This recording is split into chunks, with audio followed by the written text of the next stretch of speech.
Sevemedim kara gözlüm seni doyunca. Hep kıskandım seni elden yıllar boyunca. Yaz tahtaya bir daha, tut defteri kitabı, sarı çizmeli elveda, bir gün öder hesabı. Yaz tahtaya bir daha, tut defteri kitabı.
Dağlar kızı reyhan, reyhan, reyhan.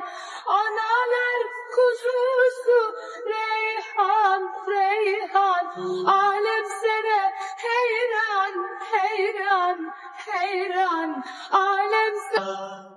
Gidiyorum Bacım, gidiyorum, bacım, gidiyorum, gidiyorum, gidiyorum. bacım. يعاملني بطيبة وإحساس يدلعني.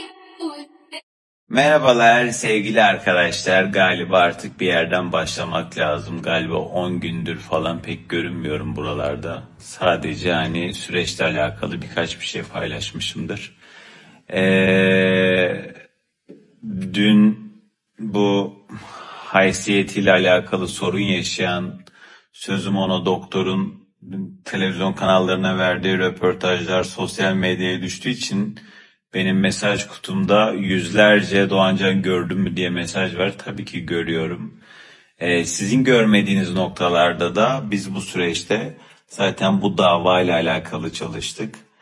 Sevgili İskender'le günlerce ben haftanın ilk 3 günü yayından çıktığım gibi hep Bursa'ya gittim. O işlerin gerekliliklerini yaptık. İstanbul'da gerekli şeyler yapıldı. Özetle yalan söylüyor, yalan söylüyor, vicdansız ve gerçekten inanamıyorum bir insan nasıl bu noktaya gelebilir diye.